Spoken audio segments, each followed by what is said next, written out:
연구소의 뉴망입니다. 2022년 8월 16일 화요일 선텐신문 시작하겠습니다. 첫 번째 한국경제신문입니다. 연초 대비 코스피 코스닥 하락했고요. 연초 대비 금리와 환율은 상승했습니다. 자, 첫 번째 기사입니다. 인구 재앙, 지자체 절반 소멸의 위험에 닥치고 있다고 합니다. 자, 2010년에는 그래도 소멸 위험이 적은 초록색 지역들이 여러 곳에 있었는데요. 어, 2022년에 오면서 그 초록색 지역들은 전부 다 사라지고 연두색, 노란색 그런 지역부터 이렇게 나타나게 되고요. 자, 빨간색 소멸 위험 지역들은 크게 늘어난 것을 확인할 수가 있습니다.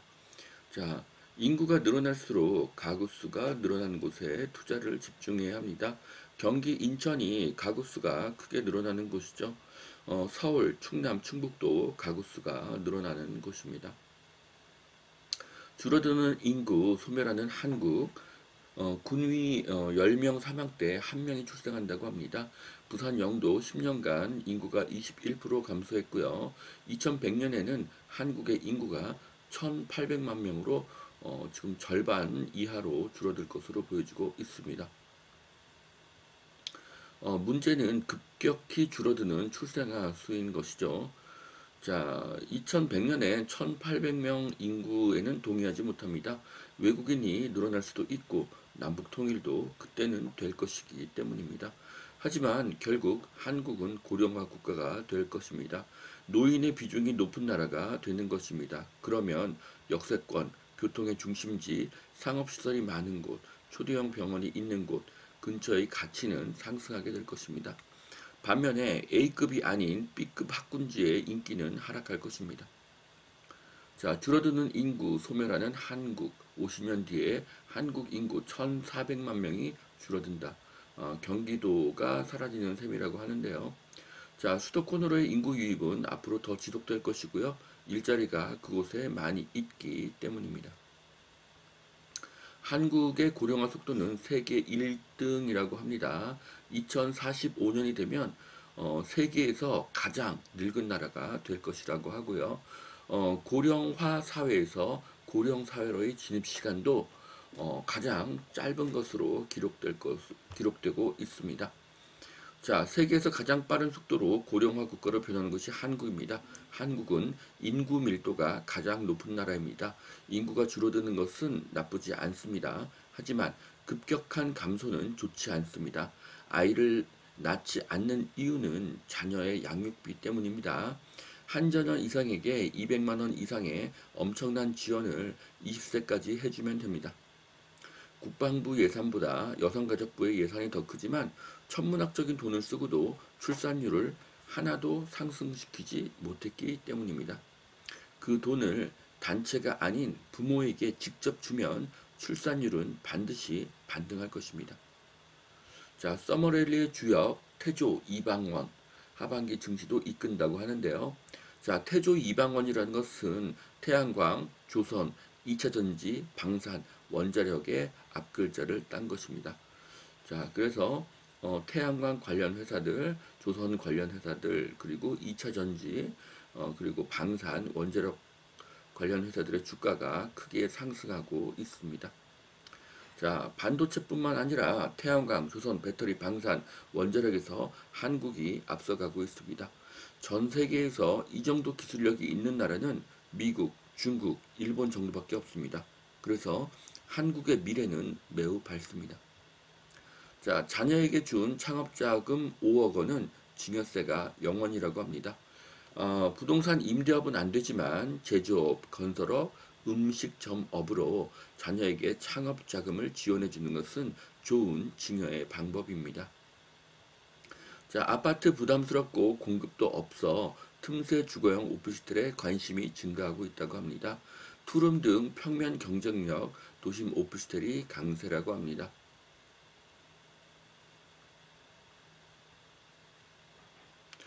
자, 오피스텔 투자를 저는 2020년 초부터 추천했었죠. 자, 새 오피스텔보다 구축 오피스텔이 좋습니다. 서울과 분당이 아니라면 전용 10평 이상을 추천드립니다. 오피스텔은 다주택자 규제가 없어서 정상적으로 운영이 되고 있는 시장입니다. 아파트 시장과는 틀리죠. 자, 깡통 전세 우려에도 평택 김해 갭 투자가 극성이라고 합니다. 도시형 주택과 오피스텔 거래가 급증하고요. 지방은 노후 아파트 갭 투자가 증가하고 있다고 합니다. 자, 지방 갭 투자를 하면 돈을 벌 수 있을까? 가격이 상승할 것입니다. 하지만 추천하지는 않습니다. 시간과 에너지가 많이 소요되기 때문이죠. 자, 서울 20만 반지하 전수조사 공공임대주택 이주 돕는다고 합니다. 침수 우려 구역에 가점을 주어서 재개발도 지원한다고 합니다. 자, 반지하 투자를 전문으로 하는 반지상이라는 그런 투자자가 있었죠. 자, 반지하의 문제는 팔기가 어렵다는 것입니다. 그런데 SH에서 반지하를 사준다고 하니 현금화시키는 그런 문제가 사라졌습니다. 자, K방산은 자주포 전차 등 미들급 무기의 강점이 있고요. 방산 수출 주역의 손재일 한화합 디펜스 사장의 인터뷰가 기사에 실렸습니다. 자, 한국은 전 세계에서 유일한 분단국이고 유일한 휴전국입니다. 남북이 대치하기 때문에 무기 개발에 힘을 쏟았고요. 6.25 당시 총조차 부족했던 나라에서 세계 최고 수준의 무기를 만들고 있습니다. 한국 방산의 미래는 밝고요. 대당 가격이 매우 높고 판매 후 AS 수입도 크기 때문입니다. 자, 국토부와 서울시 반지하 주거대책에 머리를 맞대야 한다. 자, 국토부와 서울시의 반지하 주거대책에 대한 내용이 좀 다릅니다. 자, 반지하에서 지상으로 이동하면 월세를 2년간 20만 원 지원해 준다고 합니다. 이것은 기존 지상 빌라의 임대가를 상승시킬 것입니다. 그래서 지상 빌라의 가치는 더 상승할 것입니다. 자, 두 번째 매일경제신문 보시겠습니다. MZ세대 전세대출 100조 원 빚폭탄이 터지나. 자, 전세대출 금리가 오르면 전세대출의 인기가 하락하고 월세의 인기가 상승할 것입니다.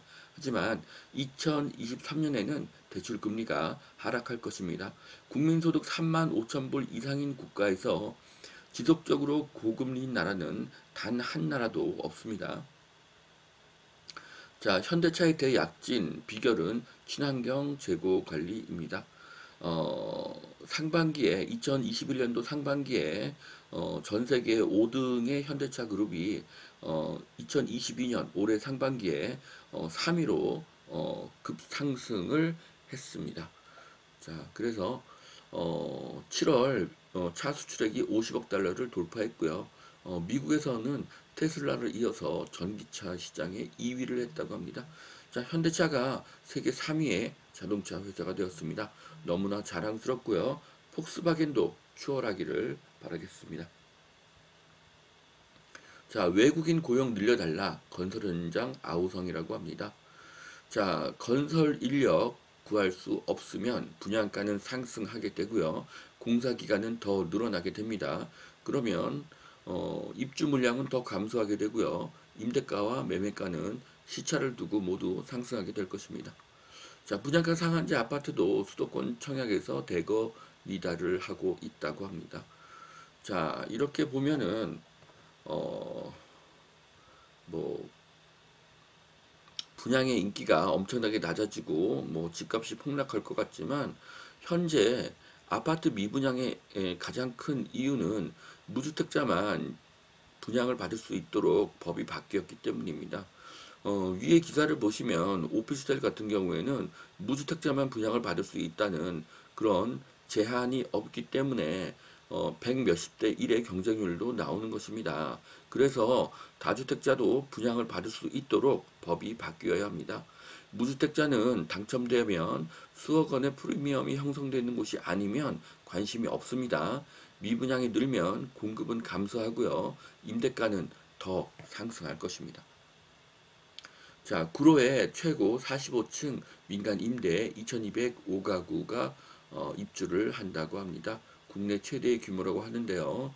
지금 한국에서 필요한 것은 임대 아파트가 아니라 민간 분양 아파트입니다. 이것을 꼭 아셔야 할 것으로 보여집니다. 자, 반지하만은 관악, 광진, 중랑 여기 떠나면 몸을 뜀 데가 없다고 합니다. 자, 고시원 수준의 가격으로 가족이 살 수 있는 정도의 넓은 집은 서울의 반지하뿐이라고 강조를 했습니다. 반지하에 사시는 분의 그런 말씀인 것이죠. 자, 반지하 주택의 보증금은 보통 천에 월세 30이라고 하는데요. 어, 외국의 대도시는 아무리 작은 집도 보통 월세가 100만 원이 넘어가고 있습니다. 어, 세계 10대 도시 중에 하나인 서울이 이렇게 보증금 1000에 월세 30으로 넓은 공간을 쓸 수 있는 주택이 있다는 것은 정말 어마어마한 일입니다. 자, 서울의 총 가구 수는 400만이고요. 그 중에 반지하 거주 가구 수가 20만이라고 합니다. 전체의 5%인데요. 이것은 엄청난 숫자입니다. 자, 공공임대주택 23만 원 확보해서 반지하 탈출을 도와준다고 하지만 2042년까지 공급을 추진한다고 합니다. 지상층으로 옮길 때는 월세를 20만 원을 2년간 지원해 준다고 합니다. 자, 결국 반지하는 없애는 추세로 갈 것입니다. 그러면 반지하가 많은 것은 재개발 구역으로 지정될 가능성이 높습니다. 자, 지상 빌라의 임대가와 매매가가 상승할 가능성도 높습니다. 그래서 서울 역세권 빌라의 투자 가치는 상승할 것입니다. 수요는 늘고 공급은 감소하기 때문입니다. 자, 여기까지 2022년 8월 16일 화요일 선태현 신문 마치겠습니다. 오늘도 투자에 도움이 되시길 바랍니다. 감사합니다.